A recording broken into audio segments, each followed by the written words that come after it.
This program is brought to you as a public service by Maui Causes. Maui Causes is a crowd-funded media production group that provides media production services to a variety of environmental and progressive causes here in Maui County. Visit us on the web at www.mauicauses.org. Welcome to another edition of Maui Causes. Hi, I'm Sam Small. Maui Causes is a crowd-funded initiative that creates media for Maui's not-for-profit and progressive causes. Check us out on the web at mauicauses.org. Maui is, becoming a very active place politically as we move into the election cycle. The primary election is very important for a lot of candidates. Only 2 candidates pass through the primary process. So if you have an interest and a favored candidate and there's more than 2 of them, then know that you must go out and vote in the primary election. Only 2 will survive that process, the top 2, and they'll go on to the election in November. And that is a very important issue. And we want you very much to go out and register. The deadline for registering to vote for the primary is July 13th. You need to have your voter registration form in by July 13th so that you can vote in the August 13th primary. Please do that. Your future and the future of your children on Maui is at stake. We have an opportunity to change the complexion of the county council this time, for the first time ever, to be able to bring people to the county council that have an understanding of the public trust doctrine, that understand that the rights of the land to persist in a clean, unpolluted fashion is just as important, and in fact more important than the profits to corporations that come to these islands to exploit. Business is good. Exploitation is too much. And as a result of the plantation overthrow of these islands, those companies have an undue influence on these islands. The corporate structure, the political structure here is unduly weighted towards these companies. People coming into the islands don't realize that. You think that Hawaii is just another state. It's not. There is a huge difference between what goes on here and what goes on in the 49 other states because of the history of that plantation exploitation. And finally, the Hawaiian population is stepping up to the plate, realizing that oppression is not normal. For generations, these people have suffered under this plantation exploitation system.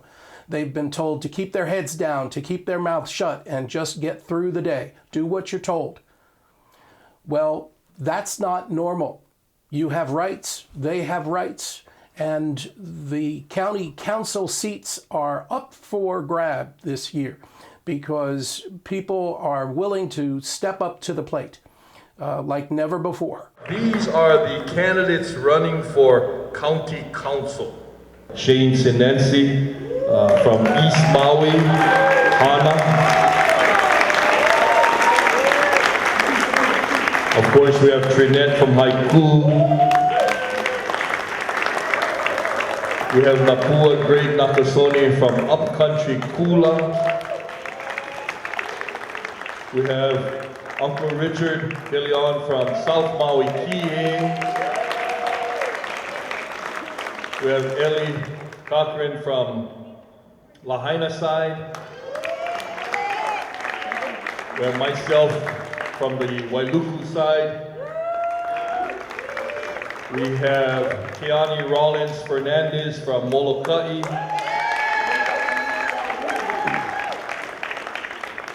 We have Gabe Johnson from Lanai.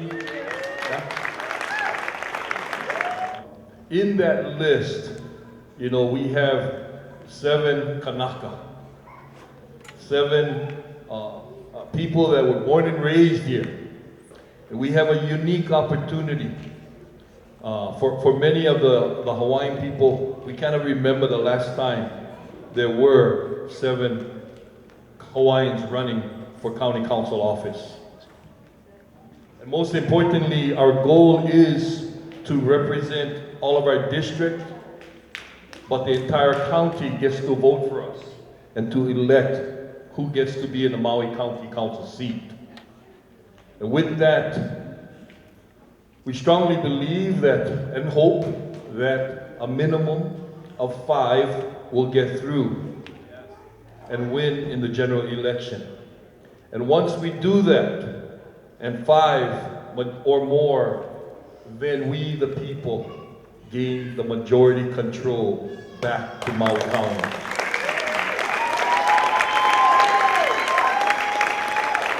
And I think the realness is there. And we need everyone to grasp this thing that is real, is that we have an opportunity where 5 or more Kanaka will be sitting in a Maui County Council seat. We all live here, yes, but more importantly, this unique opportunity is where the future decision-making for the people of Maui County will be governed by Hawaiians. And so it's been a long time. It's been a long time because by choice, we probably chose not to participate in this process that they call politics. For me, I'm a farmer, and I got a call from a friend of mine. He said, "Rob, how does it take a natural farmer to be involved in politics? And if it takes a farmer to bring back change, then so be it." And that's where it is. I think we all look at where we come from and where we see where we gotta go. I think our participation is for the betterment and the future of our people in the future generations. And I want to emphasize that it's not about a race thing, but I look at this as this is a unique thing that has never happened. To the history of Maui County governance, I cannot recall this. And so the importance is right now, if we can reach out and get to our people and encourage them to, 1, register to vote. If there's ever a time for the people of these islands to participate in this process, I am, like Jeanette, I am pro-independence, I am pro-patriot, but at the same time, I look at this and I say, well, we're going to huli the system, get rid of everything that's heaven, and then we're going to serve them up. Yeah? So with that, we need to ask everyone to go back to your ohana, your ohana that's residing in Hawaiian homelands, that ask them if there's ever a time to be involved, this is the year. At least register, cast your vote, and then go back, you know? But we need that vote this year.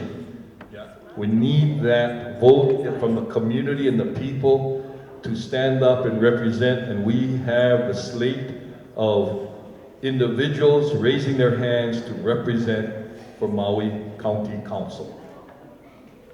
We're very fortunate, very last minute, the last week, I said, Brother Okama, I'm not gonna get one free pass. We gotta find somebody. And we went into the community and there was no Kanaka ready to stand up and said, that's okay. Who is willing to represent Lanai? And we were very fortunate to get a representative from Lanai, a 13-year resident, a pro-aloha aina. He's in fact so pro-aloha aina that he's involved with the invasive species removal. And I talked to him and I said, brother, you gotta come. Oh, one catch, you gotta do this tomorrow. We processed this guy in 3 hours. Yeah? He came in off the boat, processed him. Now he's our representative running for candidacy, Maui County Council, for the seat of Lanai. And one of those candidates is with us today. Gabe Johnson is running for county council out of Lanai. Gabe, thank you for joining us. Thanks for having me, Sam. Yeah, I appreciate it, and I appreciate you stepping up to the plate and putting your neck on the block. Yep, well, I'm here and I got my dukes up. I'm ready to fight for progressive values on the island of Lanai and for the whole county of Maui. So thanks for having me again, but I think we're due. You know, just like Alika was saying, is enough already. We've had it up to here, and we're ready to fight for our values and fight for a clean environment. So that's why a big part of why I wanted to run, because now is the time I feel movement is coming. It is. You know, the wave is here. So. Yep. People, you know, we 2 years ago there was an extraordinary election here on Maui. The people stepped up to get enough petition signatures on the ballot to be able to question the large agrochemical companies, the field practices of Monsanto. Yep. You know, it's mired in the courts, and it shows people, you know, that it can be a challenge, but it's worth stepping forward. Yeah, and that whole initiative was totally people-powered, you know. And when people sit there and say, you know, look at the mighty Monsanto and the dollars that they bring to the table, here we were, just one small group, you know, and we got it done. We got it put on the ballot, and I was really excited. And that was a big part of why I started really watching what's going on and wanted to step to the plate and do my part, because if we can take on big companies like that, then surely we can control our own county. It's true, and we have the right. Yeah. You know, as long as we preserve it, because there are, you know, initiatives, efforts, powers that are looking at every instance to strip our rights away. Yeah. We talk about that a lot here on the show.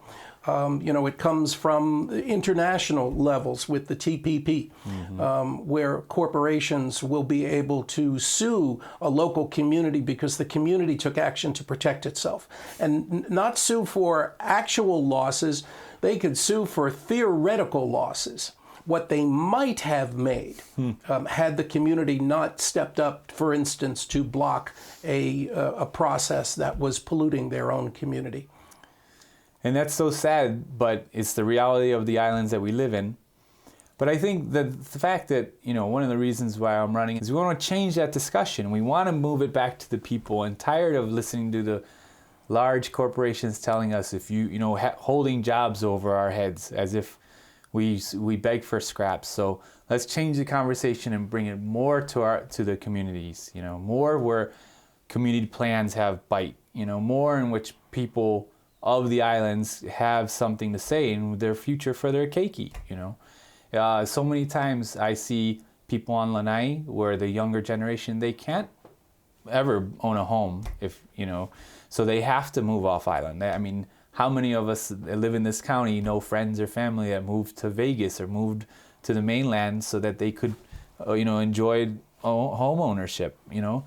And that's classic brain drain. That's taking the youth out of your workforce. That's taking people out of your workforce. And that's a good way to put our economy in a lot of trouble. It does stress the community a lot, you know, to not have jobs, to not have affordable housing.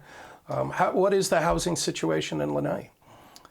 Well, I mean, it's a plantation town that was built about 100 years ago. We have very small plantation homes.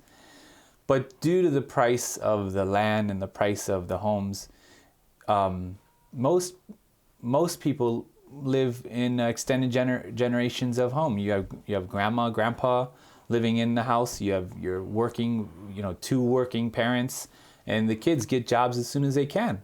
And if you look on the front lawn of, you know, the parking, they're all parked on the lawn trying to just, you can see how many people are living in these little homes built 100 years ago. And the county has promised us affordable housing, and we go to the meetings and we wait for affordable housing funds and we wait for all these things. And meanwhile, you can just see the prices of the homes going up and people either struggling or just end up leaving. And that's what we don't want to have, especially when we go to the meetings, we put the efforts in, and it's not easy for a community to get together and go to the county and say, we need homes.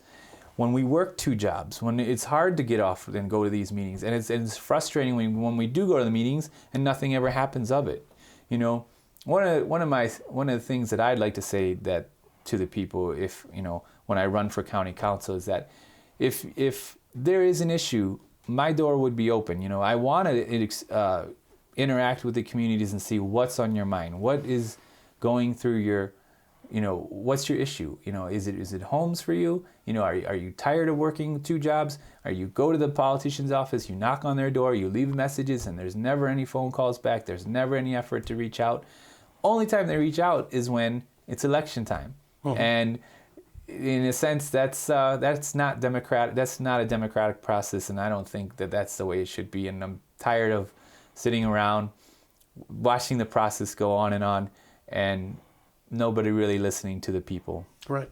Well, and I think that that's a very good point. Mm-hmm. We deserve representation that listens to us, that comes to us to hear what our issues are, mm-hmm. rather than a top-down approach. That's part of the problem, it seems, with the county council historically here, that they don't have to do research because they already know what they're going to do. It seems that they're told. Mm-hmm. They don't come to decisions organically. The powers that be, the political structure, the economic structure, is dictating to mm-hmm. these county council members, a lot of them, I think, and telling them what their business should be, telling them what our county should be doing. And that's not right. The people deserve to control this county. And we saw in the election, if you remember, folks, 2 years ago, the Citizens Against the Maui County Farming Ban. Now, that was a bogus organization. There were no citizens involved in that organization. That money came from a particular group, Monsanto and Dow. Over $8 million on the record spent in Maui County to try and trick you into voting against the moratorium. And they are at it again. There's over $1 million, we understand, that has already been spent buying media time in Maui County.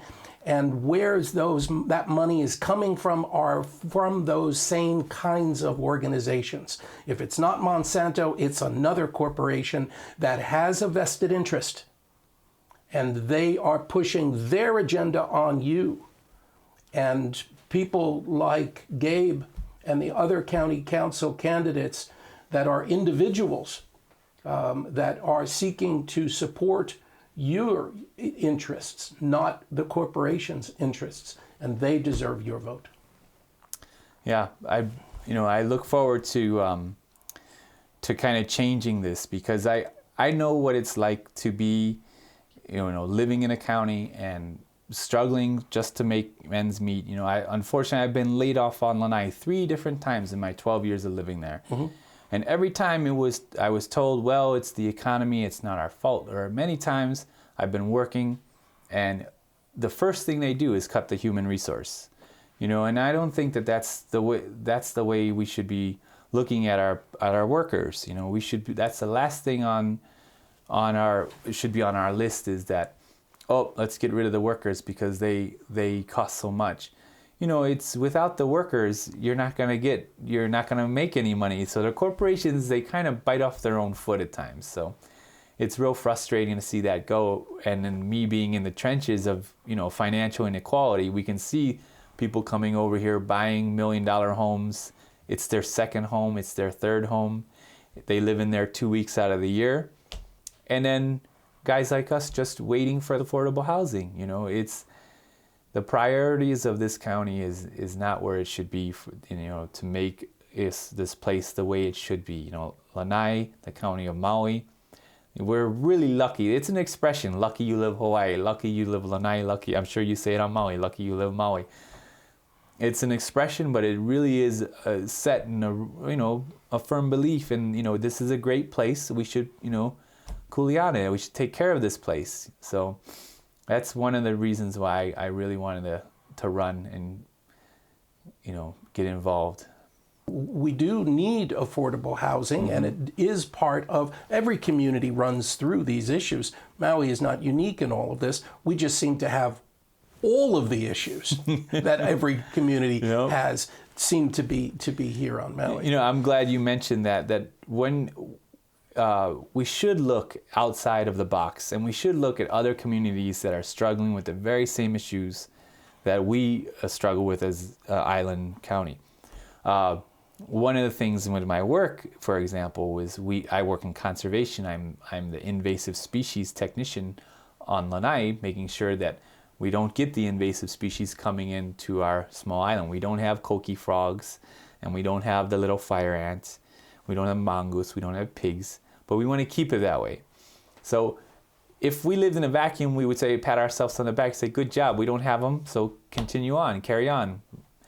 But if we want to be truly progressive, we look outside, and one of the things we kind of been cherry picking is the ideas that New Zealand have been coming up with, because New Zealand is a real cutting edge place on how to deal with environmental concerns of an island nation.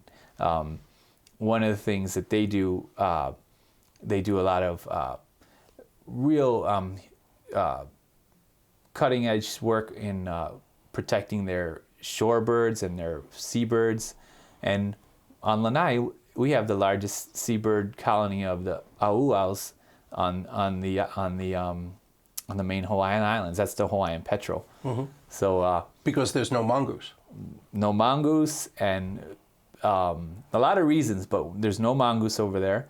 There's we have some real, we're a country island. We're not overdeveloped. We have some real pristine upland forests, rainforests, and we want to keep it that way. We want to actually make our petrel colonies thrive. And we there's so many ways to do it. But if we looked at just what we're doing in the county, we can do that. But we also should be able, like I was saying, to look outside the box and see what other places in our similar situations are doing. Why not? Why not cherry pick all the good ideas? It's financially smarter that way than do all the research yourself. So, of course, there's some that won't always apply, but that's a real good one, is if we just kind of look around and not live in a vacuum. Mm-hmm. There's not a lot. Lanai's kind of a quiet place. Mm-hmm. You do work with invasive species, Mm-hmm. which is good and very important work. Your spare time, your free time, you've been involved in a number of community initiatives over there. Sure. It's a long list, Yeah. but I'll try to get into, since we're talking about conservation and stuff, one of the things that I've been working on Lanai for is kind of like a community-based subsistence fishing areas in which the community comes together and we decide what our ocean reefs can handle, the pressures that it can handle. Because a lot of times when you come up with laws about your fisheries, it can be based in money or based in something else besides sustainability. Right. And who else would want a more sustainable fishery than the people who are living on the island to go and fish? They go and catch taco, we go catch a lua. I want my child to go and experience those. I want for our fisheries to be in perpetuity sustainable so that my grandkids and great-grandkids will always do that. I'm not worried about the quick buck. This season is whale season, let's make some money. That's not the price. And if our government looks at our reefs or our natural resources as just a way to make money through ecotourism or through any other, just tourism in general, it's a factor, but it should be very low on your priorities. Your priorities should be the people first, the cultural practitioners, the people who live on the land. They actually hunt or fish for sustenance. It's not just, let's go. I'm a weekend warrior. I'm just going to go fish with the boys. So those are the kind of concerns that we had as an island. That, hey, if we're going to maintain this fishery, we're going to have to kind of be a little bit strict on ourselves. And I think if you find that, if you ask the community, don't you want to have fish forever? And everyone will agree. And then we come up with rules that we've decided as a community. Right. You know, Lahaina is a good example. Lahaina up on Kauai. Those rules are very strict rules. And if the DLNR or if the state came down with those rules, oh, everybody up in arms, you know. But because it was community-based, because we had a say, we were at the table. Well, and the rules make sense. Rules make sense, Nobody exactly. knows better than the people on the ground. That's what home rule is about. Exactly. Because the rules that come down from the federal level, like, you know, seashore rules, which a lot of the islands are affected by, those mandates that come from the federal government are for much larger populations and much larger operations. They don't apply here. Yep. We always, I mean, there's a kind of a buzzword going on about place-based management, right? And that really is what I was pushing for, was a place-based form of management of our resources. Right. Where who else would know better but the Lanai people? And, you know, even out in Hana or Molokai, even downtown Wailuku, who else would know better but those people in those communities? So that's why I think that shows my commitment to listening to the people, to being a communicator, is that we went to the community and said, what do you think about our fisheries for he'e or for taco or something like that? And when we talk to them, then they feel that they have a seat at the table. And that's democratic as it gets. You know? Sure. That's what the change is all about. We need to get back to a democratic process with everybody participating. Yep. I agree. Yeah. Other things that you've been involved in over there? This was years ago, but I was really surprised that it got to be so big. But me and a friend of mine who passed, Sean Stodell, we worked on making a invasive species spearfishing tournament called the Roy Roundup. And it was years ago, I say a good 7-8 years maybe, but now the Roy Roundup has gotten to be on almost every island. There was Roy Roundups, and a Roy is a fish. It's called the peacock grouper, who was brought over here to kind of just, you know, thrown in the ocean, and maybe we can make it a food source. And I think the statistic is one Roy eats 147 indigenous fish in 1 year. Right. So we scratch our heads, where are all the fish going? And we've just layered these stresses on our reef. So as local fishermen and divers, we kind of came together and said, you know, we get a bad rap for this and that. So let's kind of turn it around and say, why don't we give something back to the reef, and we'll make a spearfishing tournament, and we'll just get as many Roy as you can, and the prizes are great, and it brings a nice brotherhood. And then after we did that, it was so nice because it continued on in other islands. And now when you look on Instagram or social media, and people are always shooting Roy and saying, you know, doing my part. So that's really good. That's grassroots as it gets. Yeah, well, that's what it's about. And you know, you cut your teeth on those kinds of initiatives, and you get a sense of what people's needs are and how the process works. That's good preparation for running for county council. I agree. You've also done work with people with disabilities. Yeah, I was the county commissioner on Americans with Disabilities Act. So I was appointed by the mayor to kind of go to the county and say, this is what our kapuna need on Lanai. This is what some people with disabilities, they're struggling with, you know, there's no wheelchair ramps at the dialysis clinic, for example, or we didn't even have a minivan with a wheelchair lift on the island. And I found that, you know, we can go to meetings and we can talk about it, but I just went right to the Department of Transportation, knocked on their door and said, do you have any vans in your yard for that had a wheelchair lift? And they shipped it right over, and within a month or two, the island of Lanai had a minivan for people who needed to get around. So it was there for the asking. Nobody had asked. Nobody had asked. And nobody had listened to see that the need was there. Well, I could tell, so I started asking. The first thing I did, I went to the people who work with people with disabilities. I said, what do you think you guys need? And then they said, you know, we have these buses that seat like 20-something people, but what sometimes we only have one passenger. That's not financially smart to bring a big old bus to pick up one person. So I said, all right, well, maybe a minivan would be better for us, just so I went over to the Department of Transportation. They said, sure, we have plenty of minivans with a lift. Here you go. They sent it over, and I thought, oh, that's nice. That's the way, if you advocate for people, then, you can really get a lot of things done. So that was kind of an important thing for the people of Lanai. And I'm also a big picture kind of guy, and I was doing some other work on that commission for, there was something that was really glaring in all the stats and everything about the county, is that we underemploy people with disabilities. And I said, that's not really right. I think, your job is your identity. Why not help people get employed, and so we looked around, and it turns out that again, not living in a vacuum, I went to other counties, and I called up their human resources department. I said, what do you guys do to welcome people with disabilities to working in the county? And it turns out that there is plenty of organizations who have come up with best practices guide to keep people employed, to almost say, once someone comes in with a disability, to say, we were expecting you.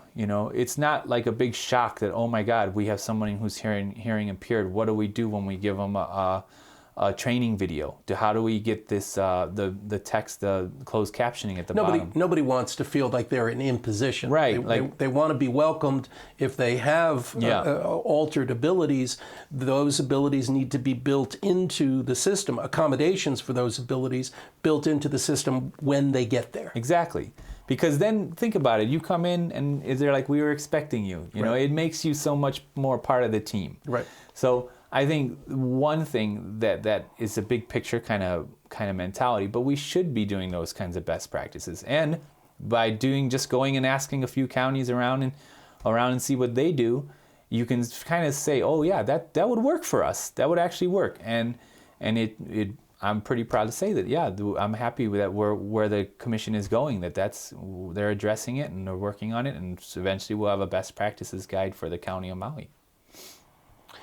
Those are the kinds of things that we need. It's asking the community. It's really having an interest in what the community needs, rather than dictating what the community should be doing from a top-down approach. Yeah, I'm not a top-down kind of guy. I'm a grassroots kind of guy, and I believe that's where really you're going to get the true democratic process coming out, is if you start going around and saying, what is it that you guys need? What is it that you value? If you don't ask, then you're just assuming. And in the way politics work, the people who are coming to tell you what that needs to be done don't have the general public's best interests in mind, to say the least.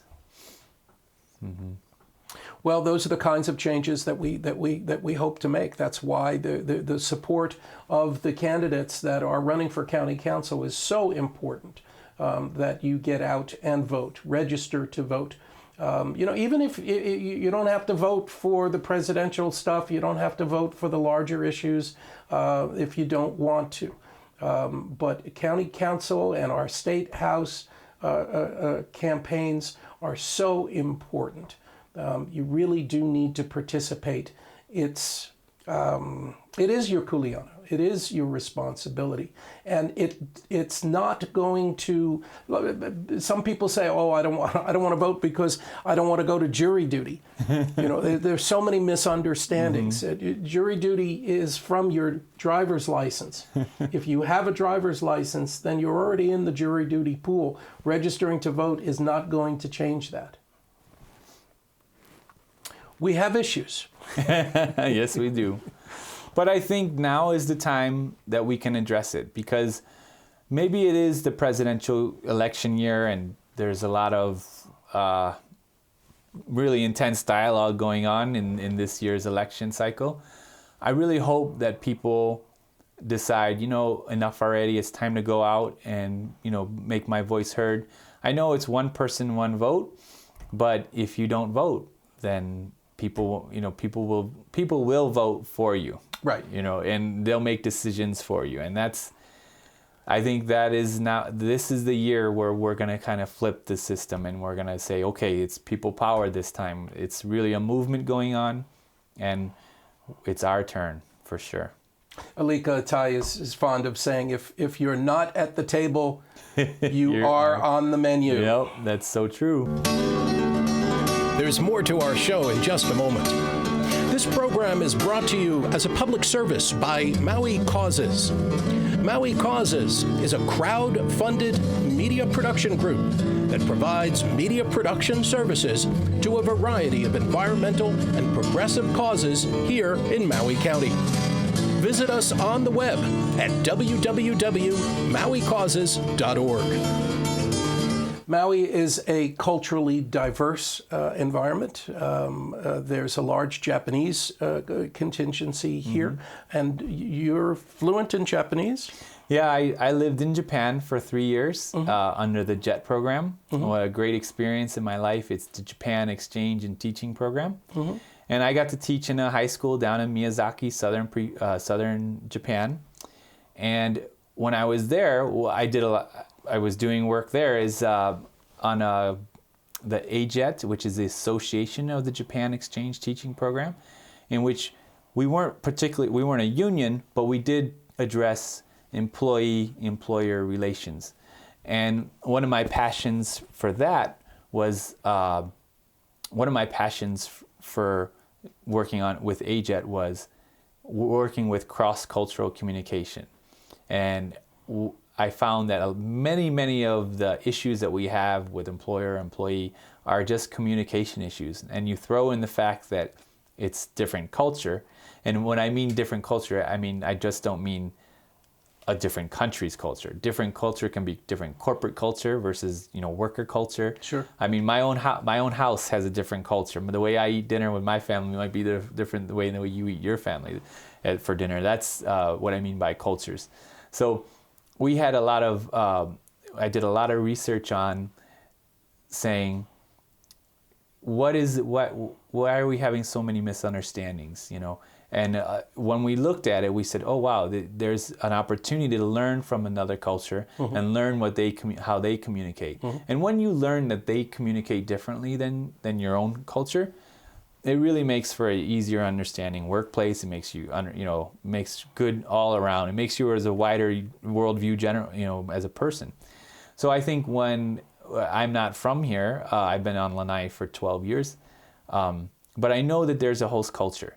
And I know that there's a lot of misunderstandings could be eradicated if we just learn to talk with each other better. And so that's one of the things I take from my work experience in Japan is we really, in order to avoid misunderstandings, we could do a lot better at talking with each other. So yeah, and plus learning the language was a big challenge, but I'm part Okinawan as well, so it was a joy to talk to my Okinawan grandmother in Japanese, and I could find out all the stuff she was saying behind my back. But yeah, it was a great thing. Like getting in touch with my own culture is just helps you in general in your life, I think. Well, and it gives you the perspective, that is so necessary to have a leadership position, to be a county council person, does require to be able to access all of our different communities. Yeah. We are, this patchwork of communities that don't necessarily interact with one another. They're all alongside each other, but they don't necessarily interact. Yeah. Well, I think the thing is if we're still we're in this together, as they say, right? We might I'll go to the Obon festivals, but it would be pretty good of me to go and see some other cultural festivals, because that shows, hey, this is how they do it. And then even though we're living side by side, I want to go go to the Filipino market, as they say on Lanai. We have a Filipino Saturday market, and you can go in there and try their foods, try the pancit and all that stuff. And if you live on Lanai and you're not experiencing other cultures or even the Hawaiian host culture, then you're just not really living here. You're just here. What other changes do you foresee in the county council? As a county council member, what would you be pushing for? Well, we mentioned affordable housing. The other thing is district voting is important to me. Is that right now the way our election process is set up is it's basically the main city centers are deciding who gets on or off the council. Right. So that's not a very democratic process, and I don't really believe that that's the way it should be held. I think that rural communities have a little bit more connection with others. So I think the way our state is set up, where you have Hana, Lanai, Molokai, those we have a lot of country issues, issues that only are particular to country areas or rural areas. So I think that would be better suited for an election thing, in regards to always having to go to Wailuku to campaign and get people's vote over there. Yes, Lanai does not have that many votes, but the Lanai people are voting for the Lanai rep. Right. And that's how it should be. It is. I don't think that the way it is very democratic, and I'd like to change that. And it got, it evolved into the way it is, so that the powers that be could have efficiency in their ability to enforce their will on the entire county and not give the individual people in the outlying areas the opportunity to represent themselves. We should always question concentrations of power. Yeah. Where do you net out on the county governance issue with the strong mayor or versus a professional town manager? So, I'm glad you mentioned that, because for me, as a person who has never been in politics, just listening to that kind of discussion is a big game changer, in all honesty. It really is. It's really an important discussion we should have. Now, at first, I'll say at first, I thought, we're going to get rid of the mayor. But what if, mayors are supposed to be a position of leadership, right? And I thought we would lose all of our great leaders who were mayors. And in my mind, I started thinking, are there that many great mayors that went down in legendary history of being such great leaders that were... No. It's very few and far between where you can name off a couple great mayors, No, mostly the Maui County politics has been dysfunctional for a very long time. So I can't name a really good mayor for years and years. So I thought, well, maybe that is part of the problem, because the strong mayor situation is where once the mayor goes out, all of the directors go out, and then that becomes tied to the mayor. So it's just too much power, and then it's not efficient. It's once the mayor goes, you have to change all the directors. So all the directors leave, and then the new directors come in, and they might have a totally different vision, according to the mayor. So it's to move the county every few years into a different direction. It's a great way to lose a lot of money. It's very inefficient. It is very inefficient. It leads towards lawsuits as well, because the mayors tend to appoint people to these directors' positions who are not qualified. They don't have managerial experience, and they don't have experience in the field of their appointment.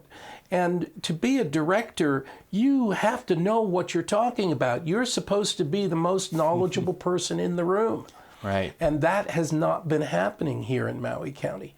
We have people that are in these directorial positions that make decisions that are either outside the bounds of their responsibility and the county gets sued, or they make decisions that are just, clearly wrong decisions and the county gets sued. The county has had to purchase properties from people where the property owner sued the county. The county resisted the suit. They should have settled the matter because the county director who made the mistake was clearly wrong. But instead, the corporate counsel has this tendency to just litigate everything. I think it's just job security. They're lawyers, so they want to see lawsuits. Yeah. And the county should not be getting into these lawsuits. We shouldn't be having directors who don't know anything about what they're supposed to be doing. And if a mistake is made, we shouldn't be going to the mat on every issue. You know, injection wells, it's absurd that the county is fighting a lawsuit against the federal government. You know, we're clearly in the wrong. Fix it. Yeah, I'm sure you're mentioning the west side injection wells up at Honokawai area. You know, and it's not just the west side. There's injection wells over in Kihei, right. And the water quality over in the cove in Kihei is even worse. The Maui harbor with all of the invasive species algae that's there, it's a dead reef. Yep. It's a dead reef. When you look over at the Honokawai ones, it's interesting because everybody on Lanai knows about the injection wells because we have to go, when we go to Maui for shopping, we go rent a car up there. Mm-hmm. So the car rental place is right next to the sewer plant and you can smell it. You smell it. And we're used to the fresh, clean air on Lanai and you come right to there and then I read that they're trying to put it on the fishermen, like, okay, you can no longer hunt any herbivores in Honokawai area because the herbivores, the fish are eating the invasive algae that are being produced because we're having so much nitrates being released into the ocean that it has this huge algae blooms.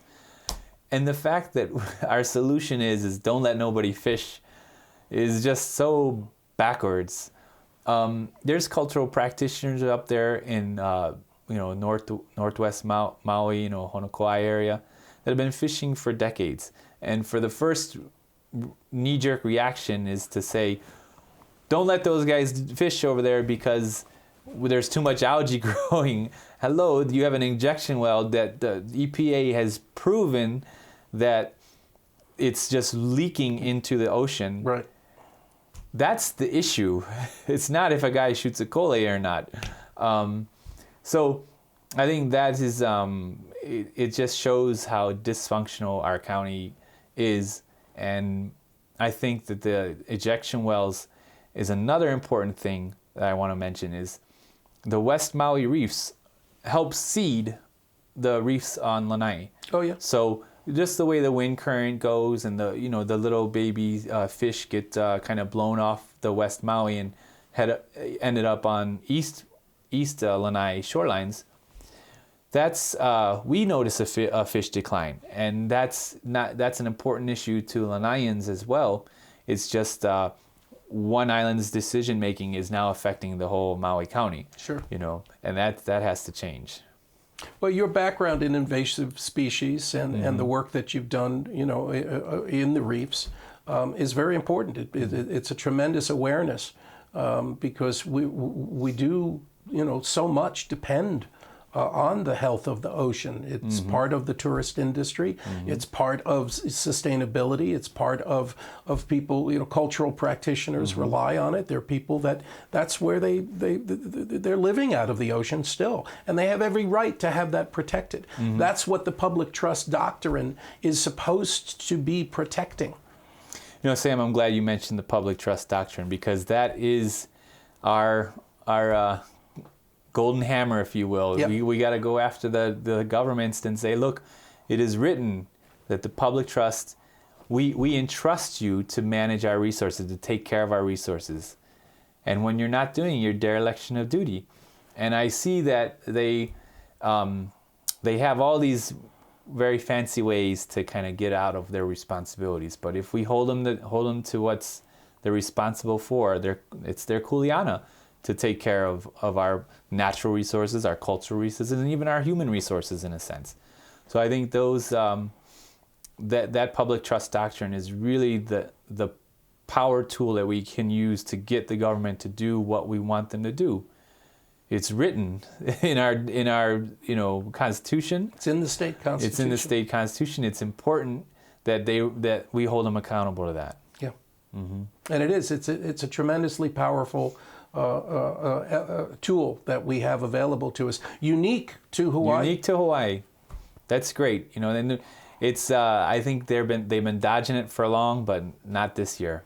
Not this year around. We had the State House representatives had a talk story event in Kihei, and the question was put to them about the public trust doctrine. And their response was, well, that's what gives the public access to the beach. And that was the extent of it. And that's the extent. That was the extent of their understanding of the public trust doctrine. That it's what ensures the public has access to the beachfront, that you can't own a beachfront. That's the public trust doctrine to them. That's from a developer's mindset, you know. It really comes from the old Roman law back in Roman days was, you know, you can own the land, but you cannot own the water underneath the land. Mm-hmm. So the water is the public's, you know. So I think that is a pretty heavy hammer to go at, you know, the big corporations with, you know. What else should we know about you? What you want voters to know why are you appropriate for county council? Okay, well, I'm a single dad. I live on Lanai about 12, 13 years now. I worked for the ferry for quite some time, so I know everybody coming back and forth on the ferry. And the thing about Lanai, and this is important, I should mention, is that it's very meritocratic in a sense that if you're the bad guy on the island is so small, they're going to talk about you. The Coconut Wireless will say, yeah, that guy, he's kind of trouble. So being there so long, everybody knows who I am, and they know that I'm a stand-up guy, and I got their back for when it comes to listening to them and hearing what their needs are. Because if you do good on Lanai, then good things will come back to you. And if you don't do good things on Lanai, everybody will know about it. So it takes a lot to run for county council. How can the community support you in this? Okay. Well, they can go online and they can donate some money to my website called gabeforcouncil.com, and the 4 is the number 4. Number 4. Gabe right? 4, number 4, council.com. Yep, that's right. Great. Mm-hmm. And there's a matching, the state matches up to $100 for each donation. Right. So if you give whatever you give, the state will come in and give equally. So it's every little bit helps for sure. Mm-hmm. And you're out there with, you know, putting out yard signs and gearing up to do all that. Yep, I'm ready. I'm in it to win it. I'm not just, you know, doing some kind of statement. I want the position, and I think I do a good job at it. So people can reach out to you and support your process. Yes, they can. And again, that's one of my strengths, is that I want to be approachable. So please feel free to contact me through the website or through your website. Sure. Okay. We'll have a link. All right. We'll have a link to all the county council candidates' websites on the Maui Causes site. Sure. Great. Well, thanks, Sam. Sure. Gabe, thank you very much for joining us today. We really appreciate your time and appreciate your energy and your understanding of what the resource needs are of Maui County and how we can get this process back into better balance for long-term sustainability that benefits the people and not just corporate profits. It's a huge issue here in Maui County, and appreciate, you know, you coming forward to take a stand and stop the exploitation that's been going on here for all too long. Yeah, well, that's what I'm here for. We're gonna make things happen. There is a movement afoot, like I said before, but we're gonna make it so that people will be listened to for once. What a change that would be, huh? Yeah. Yeah, we see it. You know, there's so many issues that have come before the county council that they just don't have the wherewithal, the political will to deal with, and these issues need to be dealt with. You and the other candidates that are running will bring a fresh air to the county and a new perspective, and we can get the county back on track where it belongs, to create, long-term sustainability, to go back to, feeding the people. We have such amazing resources here for agriculture. It is absolutely insane that we're importing 90% of the food that we eat. We should be growing that here. We can be growing it here. It just needs to be brought back to the people to make that happen. We can't expect corporations to do that. They're not going to. Nope, that's right. It's sad when you go to the store to buy cherry tomatoes, for example, and you turn the package around and it says product of Mexico. Right. And it's like, I want my food grown here. Why can't we grow our food here? They sell bananas from Ecuador. We can grow bananas here on Maui. Even the school lunch program, can be tweaked. Yeah. It has to be done right because it's one of those federal things. You have to approach it properly. Mm-hmm. But for the school lunch program to be importing millions and millions of pounds of apples, when the kids could be eating tropical fruits. Yep. They should be eating tropical fruits. And if you think about the carbon footprint it takes to get those apples and the ships that took and the logistics of it all, when we could have just simply grown it here. The lost opportunity of not growing it here that's just the kind of thing that needs to be tweaked, it needs to be changed, and it takes people like you that have an understanding of that global picture. That perspective is so important, and a willingness to say to a corporation, this is not where you're going to make your profits. There are other places where you can make profits appropriately. Mm-hmm. This is not one of them. And that has not been happening. Every time a company wants to go ahead and do something here in these islands, it seems they're allowed to do it. They push the people out of the way, and they let the corporation make their profits and exploit these islands. And it's time to stop that. I agree wholeheartedly, Sam. Join us on MauiCauses.org. I'm Sam Small. Thanks a lot for watching. Hello. This program is brought to you as a public service by Maui Causes. Maui Causes is a crowd-funded media production group that provides media production services to a variety of environmental and progressive causes here in Maui County. Visit us on the web at www.mauicauses.org.